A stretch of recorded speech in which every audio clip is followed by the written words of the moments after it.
Good morning class seventh. अब हमारा next topic है जीके का यूनियन टेरिटरीज़। देखिए बेटा, यूनियन टेरिटरीज़ के बारे में जानते हैं। जैसे आपका दिल्ली है, लक्षद्वीप है, अंडमान निकोबार है, दादर और नगर हवेली है ना, चंडीगढ़ है। ये कुछ यूनियन टेरिटरीज़ हैं जिसमें बेसिकली ये होता कि यहाँ पे जो रूल्ड होता है वो रूलिंग कौन करता है, यूनियन गवर्नमेंट करती है ना। So hence the name union territories are. आपको कुछ क्लोज दिए हैं, उसको आपको क्रैक करना और बताना है कि कौन सा यूनियन टेरिटरी के बारे में बात हो रही है। First, the Union Territory of India was earlier known as Lakadweep, Minicoy and the Amendivy Island। तो ये जो है जिनको ये पहले ऐसे बोला जाता था, लक्षद्वीप बोलते थे, पर एक्चुअली अभी उसको लक्षद्वीप के नाम से जाना जाता है। हिंदी में तो ऐसे ही लिखते हैं लक्षद्वीप, और इंग्लिश में लक्षद्वीप, दोनों ही एक है ना। हिंदी और इंग्लिश का प्रोनाउंसिएशन ऑलमोस्ट सेम है। And the spelling of Lakshadweep is LAKSHEDWEEP। Okay, Lakshadweep. तो ये एक फर्स्ट यूनियन टेरिटरी है जिसके बारे में बता रही हूँ। सेकेंड है आपका Silvassa is the capital of union territory of India. तो सिलवासा जो जगह है वो कैपिटल है किसका, यूनियन टेरिटरी का। तो दादर और नगर हवेली एक यूनियन टेरिटरी है जिसका कैपिटल कौन है, सिलवासा। हिंदी में शायद इसको केंद्र शासित प्रदेश बोलते हैं, आई थिंक। तो आपको उसी के बारे में बताना है। तो दादर और नगर हवेली के जो कैपिटल है वो कौन है, सिलवासा है। ठीक।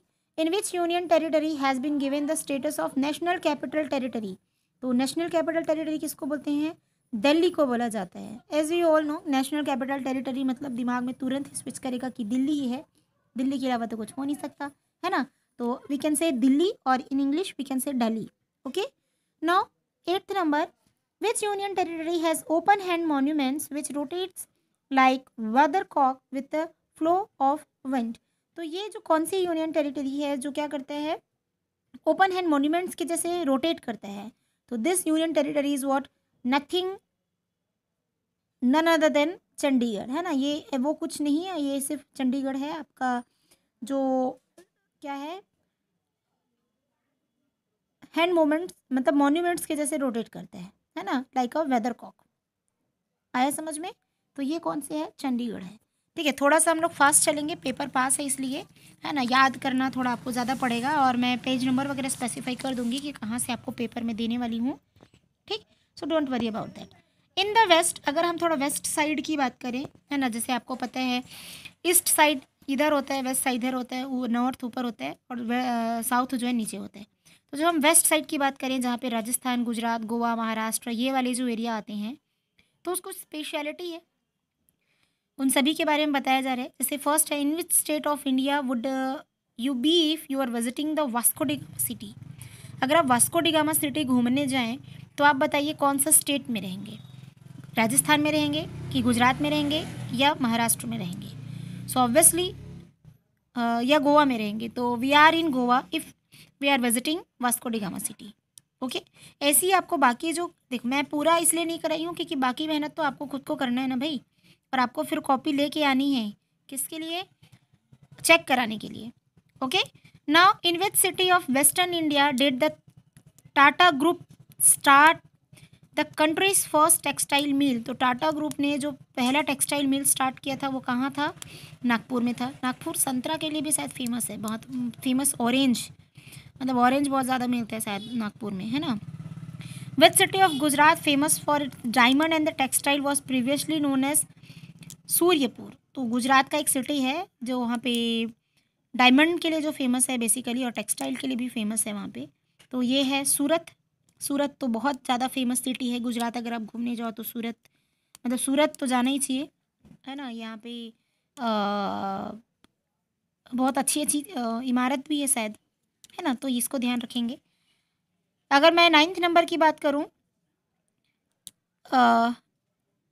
दीक्ष भूमि is located regarding as a pilgrimage center of the Buddhism in India, in which city it is located। तो जो बुद्धिज़्म है उनका जो इमेज मतलब पिलग्रिमेज है वो कहाँ पे सिचुएटेड है, तो नागपुर में सिचुएटेड है ना।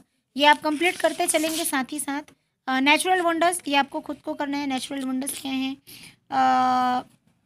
जो वर्ल्ड के नेचुरल वंडर्स हैं, मतलब जिनको देख के आपको लगता है कि wow it's awesome and it's beautiful. तो कुछ सीन है जो काफ़ी ही अच्छे हैं, जैसे रेगिस्तान है ना। तो आपका जो फर्स्ट वन जैसे कि आपका क्या है, सहारा का डेजर्ट है, ये तो फेमस ही है सहारा डेजर्ट, है ना। तो सहारा डेजर्ट है फर्स्ट वाला।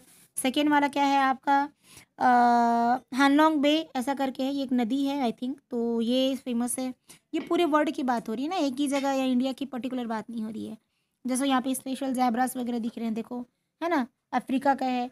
ये तो वोल्केनो का जो माउथ है ये है शायद, लेकिन फिर भी ये बहुत ही ब्यूटीफुल है, कॉनिक वोल्केनो है ये, बेसिकली मैक्सन स्टेट ऑफ माइकोकैन, माइकोकैन में आसपास है। और ये देखो, ये भी बहुत सुंदर दिख रहा है, ये ग्राउंडेड रिवर है फिलीपींस का, काफ़ी सुंदर है। और इमेज वगैरह आपकी टीवी वगैरह में आते रहती है ना, तो आपको ये बस क्रैक करना है, बताना है कि ये क्या चीज़ है ना। थोड़े से टफ आपको सॉरी जो क्या बोलना चाहिए, वर्ड्स हैं वो टफ लगेंगे, पर जब आप उसको किसी ट्रिक के थ्रू याद करोगे तो आपको समझ में आ जाएगा। याद करने के बजाय थोड़ा समझना भी इम्पॉर्टेंट है ना। फॉलो द पैटर्न, ये बड़ा इंटरेस्टिंग है, पैटर्न फॉलो करना है। इस सीरीज़ को क्या करनी, कंप्लीट करनी है, तो आप ऐसा कंप्लीट करोगे, ठीक। तो ऐसा कंप्लीट वाला रहेगा तो ये तो पहले से एलिमिनेट है, इन दोनों में से कोई एक हो सकता है। अब ये ऐसा आया, ऐसा आने के बाद क्या होना चाहिए भाई, ये ऐसा आने के बाद आपका होना चाहिए क्या, एक कॉर्नर से नहीं मिडिल से टच कर रहा है, और उसके बाद फिर इधर मिडिल में, ठीक। तो ये it's like dash dash dash, ये देखो मैं इसको कंटिन्यू करने की कोशिश करती हूँ, ये हो गया।